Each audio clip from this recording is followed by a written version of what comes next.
Assalamualaikum warahmatullahi wabarakatuh. Waalaikumsalam warahmatullahi wabarakatuh. Selamat pagi, apa kabar semuanya? Baik. Oke, kemarin kan kita maju berkelompok tentang apa kemarin? Tentang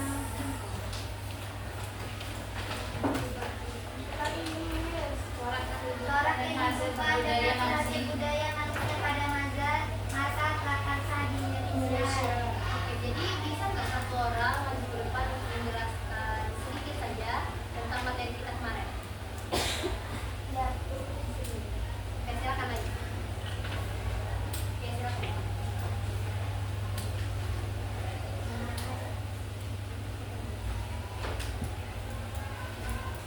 Jadi kesimpulan pelajaran kemarin yaitu kita belajar tentang zaman perundagian. Zaman perundagian ini disebut juga zaman logam karena pada zaman ini manusia sudah mampu membuat alat-alat yang terbuat dari logam. Orang yang membuat logam ini disebut orang rundagi. Orang rundagi ini dalam bahasa Bali itu disebut juga sebagai arsitek tradisional di Bali. Adanya alat-alat dari logam menjadi kekhasan pada zaman ini.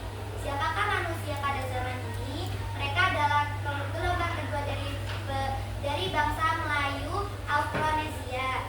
Nah, kemudian corak kehidupan sosial ekonomisnya itu masa ini disebut masa perundagian yang berasal dari kata undagi yang artinya terampil.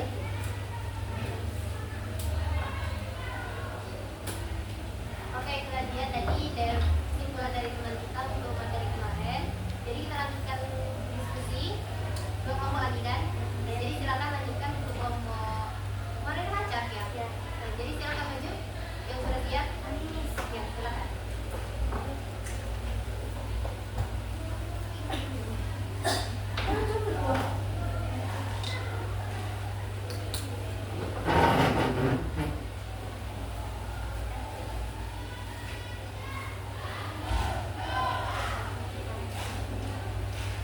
Assalamualaikum warahmatullahi wabarakatuh. Waalaikumsalam warahmatullahi wabarakatuh. Baiklah, berdiri kami di sini, kami ingin mempresentasikan tentang pelajaran sejarah. Dan saya berdiri di sini selaku moderator, dan di samping saya ada Bintang Mayada selaku pemateri, dan di samping Bintang ada Serena selaku jawab pertanyaan. Di samping Serena ada Elsa untuk notulen. Baiklah, saya alihkan kepada Bintang. Baiklah teman-teman, pada hari ini kita akan melanjutkan materi sebelumnya. Nah, judul besarnya corak kehidupan dan hasil-hasil budaya manusia pada masa prakarsa di Indonesia. Nah, banyak sekali corak kehidupan pada masa prakarsa ini. Nah, sebagian kemarin sudah dijelaskan oleh kelompok-kelompok kemarin kan. Nah, baik, kelompok saya akan menjelaskan tentang zaman perundagian. Zaman perundagian adalah zaman di mana adanya logam. Zaman ini orang yang membuat logam ini disebut undagi. Sebutan undagi itu juga bisa disebutkan untuk arsitek tradisional di Bali. Nah, adanya alat-alat dari logam menjadi kekhasan zaman ini. Kenapa alat-alat ini bisa tercipta? Karena adanya inovasi orang-orang zaman prakarsa dahulu. Nah, teman-teman masih ingat kan apa itu inovasi? Inovasi adalah pemikiran orang agar menciptakan hal-hal yang baru yang belum pernah dibuat oleh orang lain. Nah, kita sebagai pelajar di kurikulum Merdeka ini kita harus memiliki sifat inovasi agar kita bisa memajukan negara Indonesia. Nah, siapakah manusia pada zaman ini? Mereka adalah gelombang kedua dari bangsa Melayu Austronesia, dari ras Mongoloid. Nah, yang tiba di Nusantara pada abad 300 sebelum Masehi. Nah, kemudian yang kedua corak kehidupan sosial ekonomis. Masa ini disebut juga masa undagi atau yang disebut juga terakhir. Nah, tidak semua orang mampu membuat alat-alat ini, hanya orang terkhusus saja yang bisa membuat alat ini. Oleh karena itu, jika ingin membuat alat ini kita harus memiliki keahlian atau memiliki keahliannya khusus. Nah, kendali demikian, alat-alat dari logam ini tidak menggantikan gerabah. Kemudian, setelah itu munculnya kemampuan membuat alat-alat ini tidak menggantikan mata pencaharian pokok, yaitu bercocok tanam. Nah, kemarin sudah dijelaskan kan apa itu tentang bercocok tanam. Nah, kemudian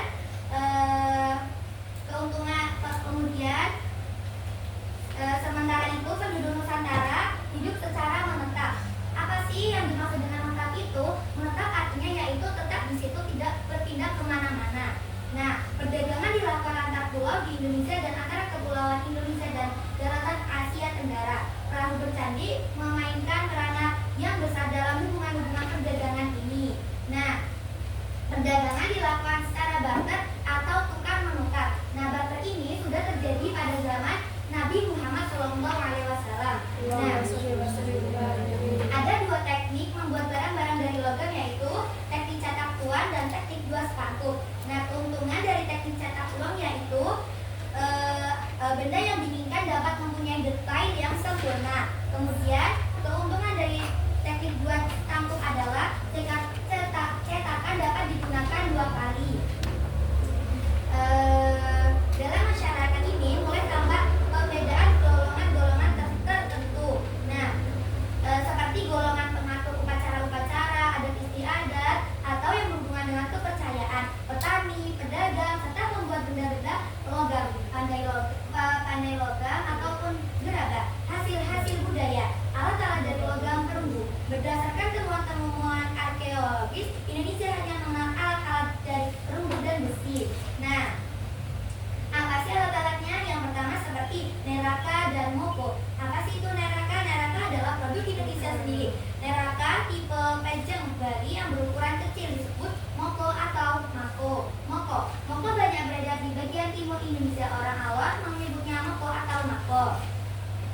Kemudian daerah persebaran moko di Indonesia adalah Alor, Solok, Flores, dan Sengkar. Moko yang paling istimewa berasal dari Pulau Selayar, Sulawesi Selatan. Dan kedua kapak perunggu. Yang kemudian setelah kapak perunggu adalah setelah alat-alat dari logam perunggu ada juga kapak perunggu. Kapak perunggu ini tipenya dibagi dalam dua golongan, yaitu kapak sorok dan kapak upacara. Nah, kemudian bentuk kepercayaan. Bentuk kepercayaan pengaruh arwah nenek moyang terhadap perjalanan hidup manusia serta upacara-upacara religius yang menyertainya semakin berkembang pada masa perundagian. Seperti zaman sebelumnya, masa bercocok tanam, tingkat lanjut atau budaya megalitik. Nah, kemudian megalitikum atau batu besar. Masa megalitikum atau batu besar berbeda dengan masa batu lainnya karena tidak dapat dimasukkan dalam kelompok periodisasi prakasa Indonesia. Hal ini karena corak kebudayaan ada di hampir setiap masa prakarsa di Indonesia. Nah, bangunan megalitik ini tersebar hampir di seluruh Nusantara loh, seperti Nias, Sumatera Selatan, Jawa, Bali, Sumbawa, Kalimantan, Toraja, Kolej, dan Sumba. Nah, bentuk bangunannya itu bermacam-macam seperti menhir, punden berundu, kabur batu, aruga, sarkofagus, dolmen, dan arca batu. Nah, setelah itu ada pengertian dari yang tadi saya sebutkan seperti menhir. Menhir adalah tugu atau batu yang tegak dan sengaja ditempatkan di suatu tempat. Dan kedua, punden berunda merupakan bangunan yang disusun secara bertingkat-tingkat. Yang ketiga, kubur batu. Kubur batu memiliki bentuk yang mirip dengan bangunan kuburan seperti yang dapat kita lihat saat ini.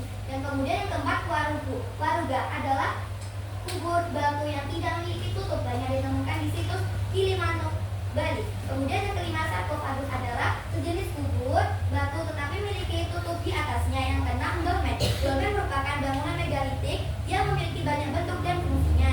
Yang ketujuh, arca batu. Arca batu banyak ditemukan di beberapa tempat di wilayah Indonesia. Nah, saya sudah menyebutkan tadi tentang zaman perundagian.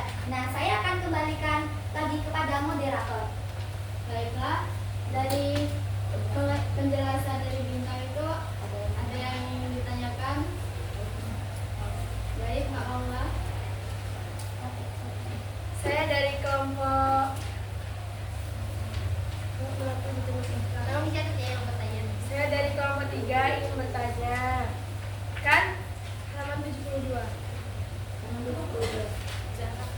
C gerabah itu.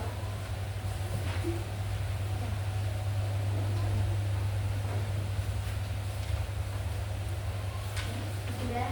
Kan ada yang penggunaan gerabah. Penggunaan gerabah semakin berkembang, tidak hanya untuk keperluan sehari-hari, tetapi juga untuk kepentingan upacara penguburan. Misalnya seperti tempayan dan bekal kubur. Itu maksudnya kayak mana? Maksud dari tempayan sama bekal kubur Ibu. Terus yang maksud dari digolongkan paling sedikit dalam 3 kompleks tradisi gerabah, yaitu kompleks gerabah Buni, Gilimanuk, dan Kalumpak, itu bedanya apa? Perbedaannya. Oke, untuk jawabannya nanti ya dijawab. Maju kelompok selanjutnya. Masih ada yang mau bertanya? Saya perwakilan dari kelompok 2 ingin bertanya pada halaman 68. Di situ ada seiring dengan semakin berkembangnya sistem kepercayaan mereka dalam bentuk animisme dan dinamisme, maksudnya apa? Paragraf keberapa? Yang itu tidak menggantikan gerabah, tapi yang selain itu, yang di bawah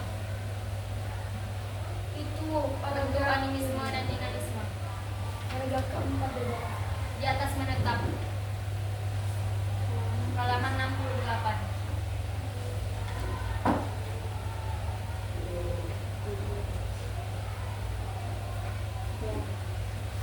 Itu kami gimana tadi pertanyaan tolong itu.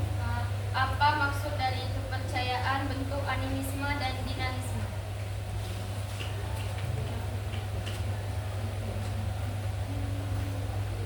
Itu tuh apa itu? Sekian dari presentasi dari kami. Kurang lebihnya kami mohon maaf. Wassalamualaikum warahmatullahi wabarakatuh. Oke, lanjut kelompok selanjutnya. Silakan maju. Untuk kelompok ini silakan siapkan jawaban. Halaman 75. Berapa? Itu 10. Untuk kelompok apa? Di sini Halaman 57. Bagian A, budaya paleolitik. terakhir. Kamu pertama. Aku nanya 76 sih, yo. Budaya paleolitik. Budaya paleolitik. Assalamualaikum warahmatullahi wabarakatuh. Waalaikumsalam warahmatullahi wabarakatuh. Kami dari kelompok 1 ingin mempresentasikan hasil kerja kami. Yaitu saya sebagai moderator dan di samping ada rekan-rekan saya.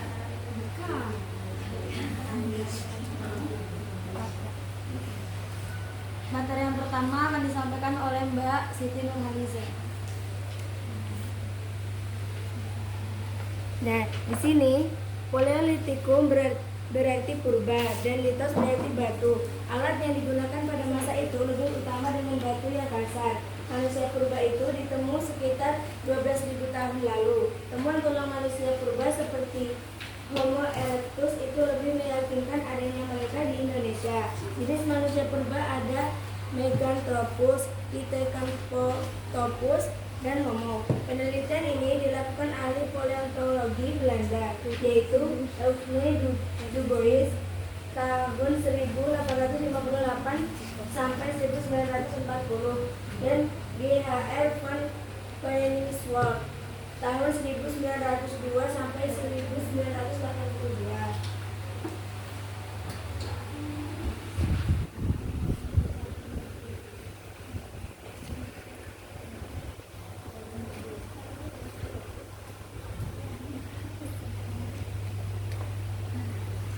Kedua itu tentang berburu dan mengumpulkan makanan merupakan bentuk adaptasi pertama manusia yang paling sukses serta mencakup 90% dari sejarah manusia.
kata-kata atau gerak badan atau bahasa isyarat yang sederhana.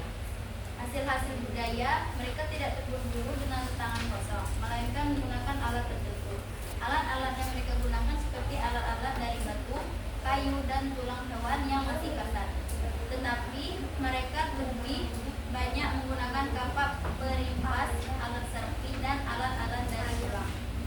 Berikut jenis alat yang ditemukan di Indonesia pada masa berburu dan mengumpulkan makanan tingkat sederhana. Kapak perimbas. Kapak perimbas adalah sejenis kapak yang digenggam dan berbentuk masif. Teknik pembuatannya pada umumnya masih kasar dan tidak mengalami perubahan dan waktu perkembangan yang panjang. Alat serpi. Temuan alat serpi pertama kali ditemukan oleh John Koenigswald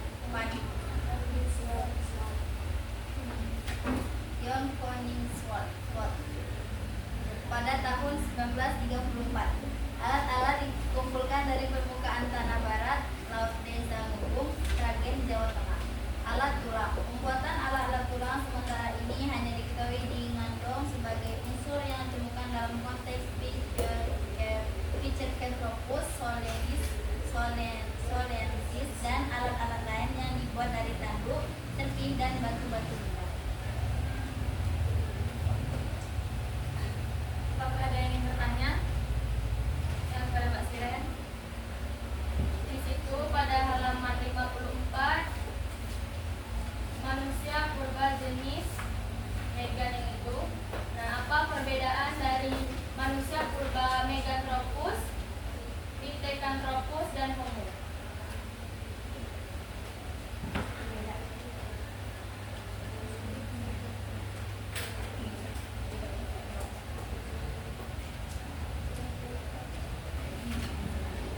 Meganthropus, Homo erectus, Pithecanthropus.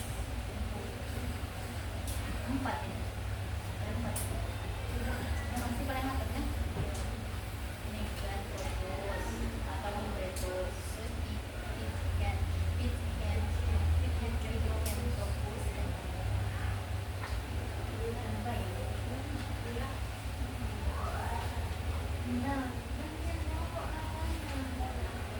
Baik, ada yang bertanya lagi? Baik, Mbak Owen. Manusia purba yang hidup pada manusia purba yang hidup pada masa ini yang ini tersebar di berbagai tempat di muka bumi. Itu di mana tempatnya?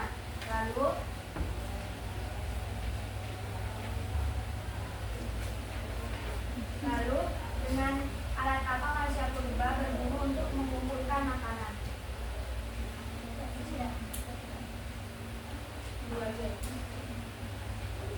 Sekian presentasi dari kami. Bila ada kekurangan kami mohon maaf.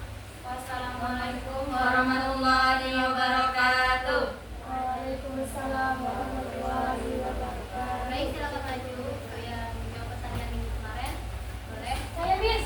Udah menyebar. Kami kemarin selesai Miss. Ya, yuk. Di sini kita dulu Enggak, di ya. sana. Yang menjawab aja. Sini, Zah.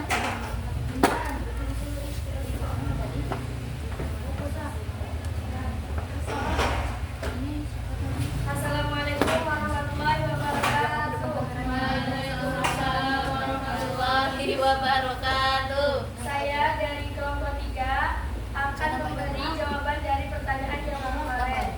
Nah, dari kelompok 2 bertanya, apa yang dimaksud dari pembuatan terbentuk ikan dan berikan contohnya. Jadi kami dari kelompok 3 menjawab, yang dimaksud pembuatan ikan itu seperti pembuatan yang dibuat dengan tanah liat. Contohnya seperti pembuatan vas, kunci, asbak yang terbuat dari tanah liat. Lalu pertanyaan kedua dari kelompok 4, pertanyaannya apa manfaat dari gerabah? Kami dari kelompok 3 menjawab, manfaat dari gerabah itu dapat digunakan untuk keperluan sehari-hari dan juga untuk kepentingan upacara penguburan seperti sebagai tempayan dan bekal kubur. Lalu pertanyaan ketiga ditanya oleh kelompok 1, kami Pertanyaannya, contoh dari bangunan megalitik adalah. Nah, kami dari nomor 3 menjawab. Contoh dari bangunan megalitik yaitu seperti bangunan dari batu besar, seperti berunda, menhir atau batu tegak, sarkofagus atau keranda batu, dolmen, dan lain-lain. Mungkin hanya ini jawaban dari kami. Maaf apabila ada kesalahan. Kepada Allah kami mohon ampun. Wassalamualaikum warahmatullahi wabarakatuh. Silakan kelas. Oke, selanjutnya silakan. Jawab lagi, silakan. Miss izin keluar bentar, Miss. Boleh.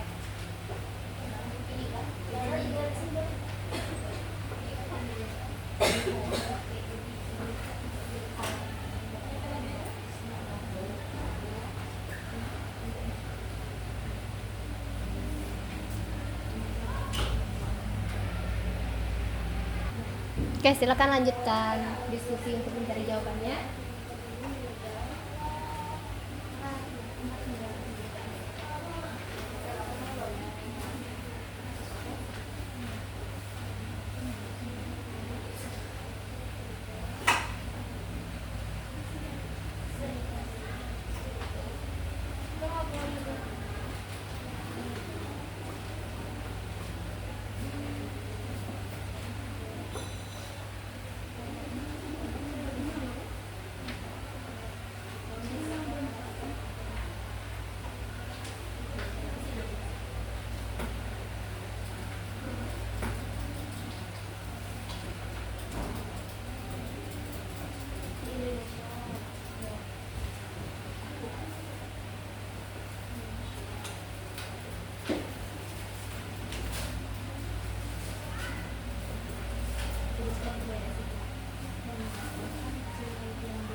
Gimana? Tidak ada yang bisa menjawab?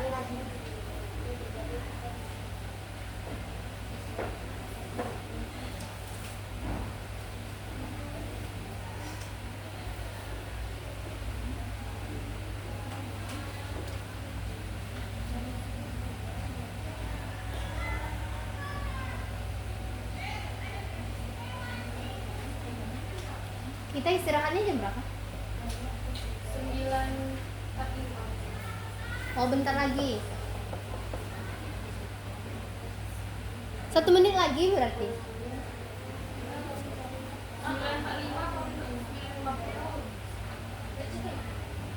Oh, tapi gak apa-apa. Yang penting dijawab aja.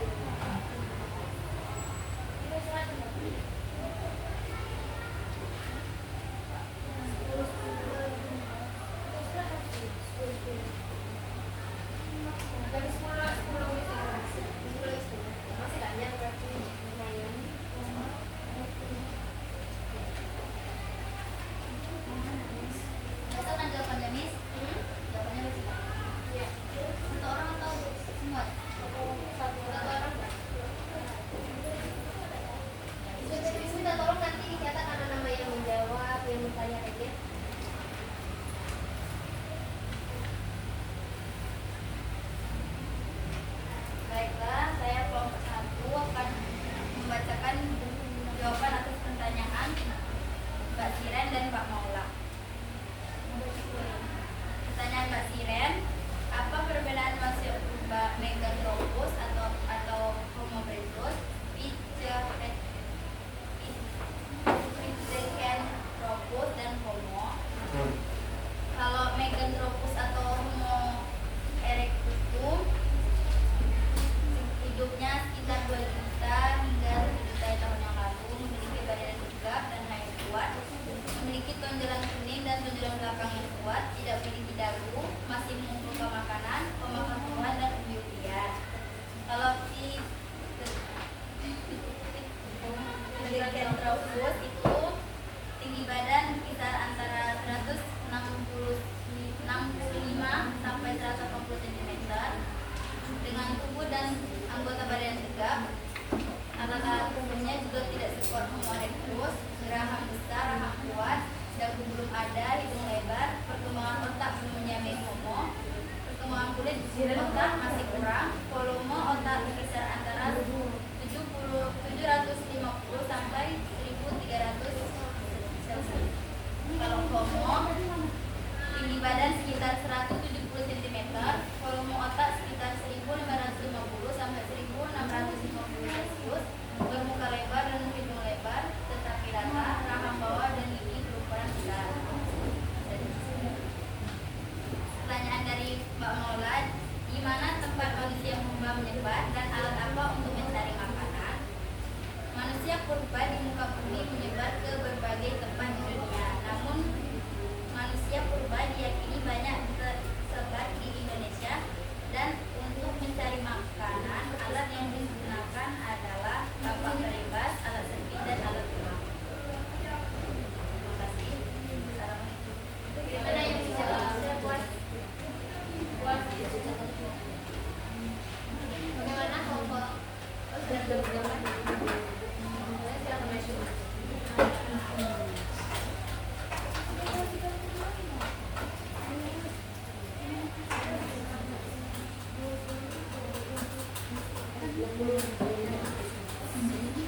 Baiklah, di sini saya akan membacakan pertanyaan dari kelompok 3 dan 2. Pertanyaan dari kelompok 3 yaitu, maksud dari tempayan dan bekal kubur. Alat tersebut dapat dimanfaatkan untuk wadah air di kuburan atau tempat sumbangan ketika ada musibah, seperti ketika ada orang meninggal. Terus kompleks, maksud dari kompleks gerabah bumi, kompleks gerabah Gilimanuk, dan kompleks gerabah Halumpang. Maksudnya, kompleks tersebut adalah kompleks yang digunakan sesuai tradisinya masing-masing. Terus pertanyaan kedua dari kelompok kedua, yaitu kepercayaan animisme dan dinamisme. Animisme adalah kepercayaan tentang roh-roh, sedangkan dinamisme yaitu kepercayaan tentang kekuatan magic. Sudah puas? Puas. Baiklah, saya akhiri. Waalaikumsalam warahmatullahi wabarakatuh. Baiklah, itu adalah presentasi dari kelompok berapa? Kelompok 4 sama 1. Di sini ada nggak kira-kira yang bisa menyimpulkan apa yang disampaikan oleh teman-teman ya? Boleh. Ya tadi ya? Iya.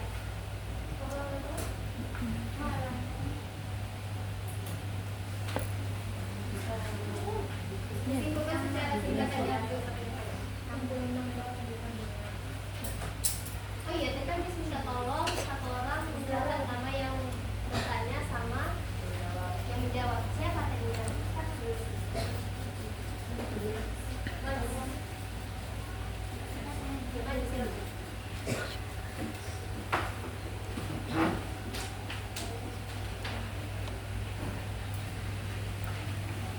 Jadi di sini saya akan menyimpulkan pembelajaran pada hari ini, yaitu yang pertama, masa berburu dan mengumpulkan makanan tingkat sederhana budaya Paleolitik.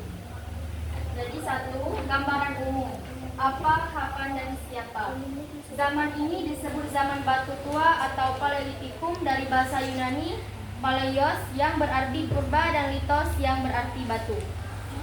Masa ini diperkirakan terjadi antara munculnya manusia purba pertama sampai sekitar 12.000 tahun yang lalu atau kala Pleistosen. Yang kedua, yaitu corak kehidupan sosial ekonomis. Makanan manusia purba pada masa ini bergantung sepenuhnya pada alam dengan berburu dan mengumpulkan makanan. Maka, berburu hewan menjadi aktivitas pokok untuk bertahan hidup. Oleh karena berburu menjadi sarana utama untuk bertahan hidup, kehidupan manusia purba Indonesia pada masa ini, sejak Pithecanthropus sampai Homo sapiens, bersifat nomaden atau berpindah-pindah dari satu tempat ke tempat lain atau nomaden. Yang ketiga, hasil-hasil budaya. Dengan apakah manusia berburu dan mengolah hasil buruannya? Mereka tidak berburu dengan tangan kosong, tetapi menggunakan alat tertentu. Berikut jenis alat yang ditemukan di Indonesia pada masa berburu dan mengumpulkan makanan tingkat sederhana. Yang pertama, kapak perimbas, yang kedua alat serpi, yang ketiga alat tulang. Yang materi yang kedua yaitu zaman perundagian zaman logam. Yang pertama, gambaran umum apa, kapan, dan siapa. Zaman perundagian ini disebut juga zaman logam karena pada masa ini manusia sudah mampu membuat alat-alat dari logam. Yang kedua, corak kehidupan sosial ekonomis. Masa ini disebut masa perundagian dari kata undagi yang berarti terampil, karena pada masa ini muncul golongan undagi atau golongan yang terampil melakukan suatu jenis usaha tertentu, seperti membuat alat-alat dari logam, rumah kayu, gerabah, perhiasan, dan sebagainya. Nah, berikut langkah-langkah membuat benda logam dengan teknik cetak tuang. Yang pertama, bentuk model benda logam yang diinginkan dengan menggunakan bahan dasar dari lilin terlebih dahulu. Keuntungan dari teknik cetak tuang atau Aker-Perdue adalah benda yang diinginkan dapat mempunyai detail yang sempurna. Kelemahannya adalah cetakan model hanya dapat digunakan sekali saja. Mungkin hanya itu kesimpulan yang dapat saya sampaikan. Lebih kurangnya saya mohon maaf. Saya akhiri. Wassalamualaikum warahmatullahi wabarakatuh. Waalaikumsalam warahmatullahi wabarakatuh.